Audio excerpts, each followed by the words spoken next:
Hey everyone, and welcome back to the Firefighters Podcast, where we seek to develop, inspire, and motivate the world of the emergency services operator through a series of wide-ranging conversations. Now, before we go any further, just hit that rate, follow, or subscribe button on whatever platform you're listening to. It's a key performance indicator for us and helps us reach even more people.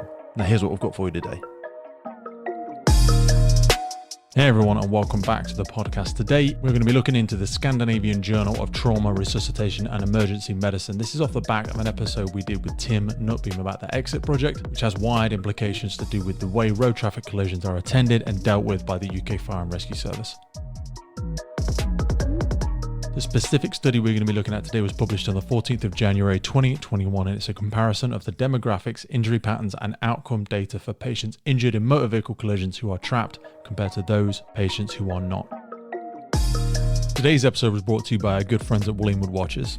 We put so much thought into the people that we partner with on the podcast, and Wood Watches has been with us since the beginning. This is a company that's got authenticity baked into every aspect of its fire service traditions. Now, they have 6 different collections now. In October, they brought out their new Fearless collection. Some refer to this as the Dark Side, and it's their first field range watch. Now, I've been speaking to some people in the past who have got that Wood watch for a specific occasion for something really smart, really classy. But the best thing about the Fearless collection is that it's built to be worn in active surroundings. It's got that compact, rugged aesthetic on your wrist. One of the biggest things people have commented on, if you go over and look at their socials, is the firefighter helmet case back. They always do something special with the back of all of these. Now, before this, my favorite was the Triumph collection, but if you go over and have a look at this one, they've pressed into the back of each watch the UK firefighter's helmet. It's got the glass visor where you can glance through and actually see the movement of each watch. Now, again, if you're unfamiliar with it, the massive core of all these Wood watches is the upcycling of firefighting materials. And the Fearless collection has got a 100-year-old British brass firefighter helmet melted down and placed inside the crown of the watch. That's exactly the same as they have with all of their collections. But this one also features repurposed black fire hose, which is a really rare one for these. So go over and check out the brand.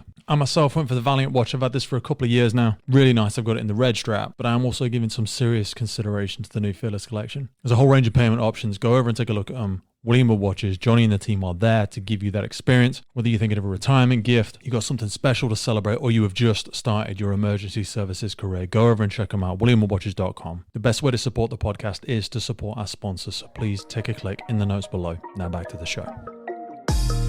This is designed to be a whistle-stop tour to give you the background, the methods, the results, and the conclusions that were found as part of this study. Now, motor vehicle collisions are the second most common cause of major trauma in the United Kingdom. The Fire and Rescue Service delivered extrication strategies have evolved based on a paradigm of movement mitigation, which we went over in real great depth as part of the Exit Project. And this is done to avoid exacerbation of potential spinal injuries. Now, the purpose of this study is to describe the outcomes and injuries of those trapped following a motor vehicle collision, and this will also help guide meaningful patient-focused interventions and future extrication strategies. So a little bit around how did they go about getting this data. So they undertook a retrospective database study using the Trauma Audit and Research Network, TARN database. Now, we spoke about this in the episode, and TARN is a UK trauma registry to which all major trauma centres submit data in order to access patient-specific tariffs. And since the inception of trauma networks in UK in 2012, TARN moved from voluntary to mandatory submissions of data from participating centres. Now, the TARN database was interrogated to identify major trauma patients who were admitted between January 2012 and December 2018. Now, what did the data tell them? So during the study period, 426,135 major trauma cases were identified on the TARN database. And of that, 65,137 patients were admitted to hospital as a result of the motor vehicle collision that they were involved in.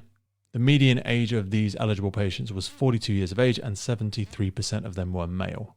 Now, there's an important distinction to be made between trapped and not trapped individuals, many of which still go to hospital. Now, of that 63,625 patients with a trapped status recorded, they actually found that 6,983, so only 11% of them were trapped, and 89% of them were in the not trapped group. Now, statistically significant differences were found between the two groups, and being trapped was associated with a worse 30-day mortality outcome. Of the 464 trapped patients, other significant injuries were present in 50% of these patients. The most commonly affected body area was the thorax, followed by the head, the abdomen, and then the pelvis. The big piece of data, and the thing that's really going to drive a lot of change in the Fire and Rescue Service training, was that spinal cord injuries were extremely rare. In fact, just 0.71% of all extrications. So this means that trapped patients, as we said at the beginning, are more likely to die than those who are not trapped. Patients who are trapped are more likely to have time-critical injuries that require interventions. Extrication takes time, and when considering the frequency, type, and severity of injuries reported here, the benefit of movement minimization may be strongly outweighed by the additional time that it takes. So therefore, a big part of the exit project and the work that is ongoing now within the National Operational Guidance is the fact that we need that improved extrication strategies with an evidence-based approach that allow for the expedient management of other life-threatening injuries.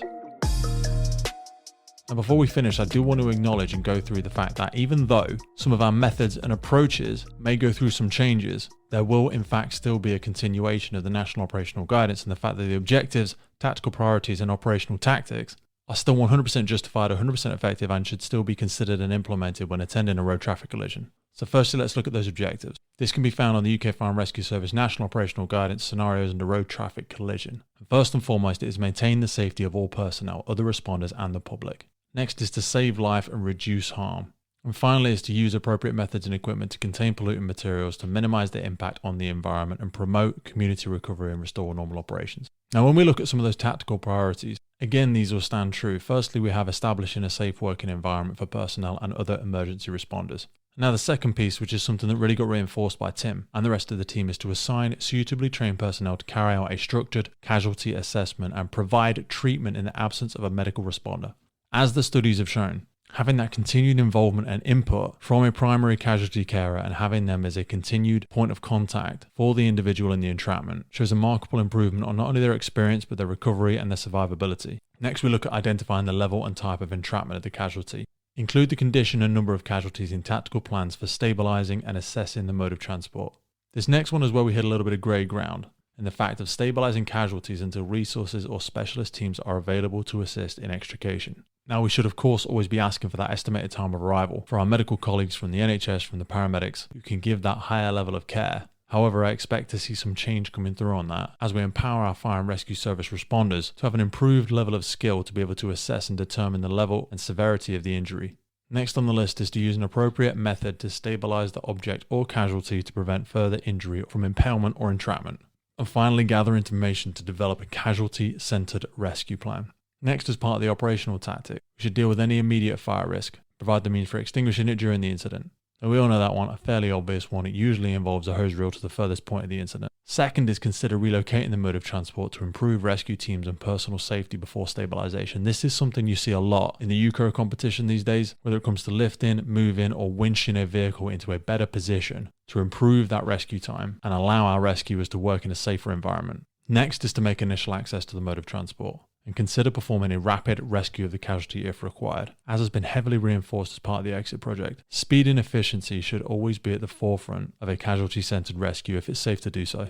Next, we have some standardizations around stabilization, glass management, trim removal, and sufficient space creation to full access for the casualty. Then the operational tactics move swiftly into the release of the casualty, full access, and extrication. Throughout the entire process, and as has been a great example on the exit project, always make sure you are liaising with other attending agencies to determine the roles and responsibilities of the incident. Make sure there's a collective awareness, make sure there's a joint understanding of risk, and always make sure you're debriefing personnel that have withdrawn from the working area during the incident to gain any operational intelligence and safety related information. Now, like with anything on the National Operational Guidance website, there is also a whole host of other points that should be considered by operational personnel. But we're going to keep it short and sweet and keep it relating to the exit project and the paper that we've gone through today about the Scandinavian Journal of Trauma, Resuscitation and Emergency Medicine. A big thanks once again to Tim Nutbeam, to Rob Fenwick, to Jason Smith, to Omar Bumrah, Lee Willis and Willem Stassen, who all contribute to the original research. Again, this was published on the 14th of January 2021 and the link for this study can be found in the notes below. Hope you found this useful. Thanks for coming back to the podcast. We'll see you next time. Firefighters Podcast is a global podcast seeking to develop, inspire and motivate the world of the emergency services operators. Through a series of wide-ranging conversations celebrating those within our sector, we seek to encourage and support this incredible group of people. It's brought to you by myself, operational firefighter Pete Wakefield, and I speak with individuals from all walks of life who I sincerely believe can add value to or develop those who have chosen this life path. Please support your emergency services wherever you are in the world, and thank you for listening.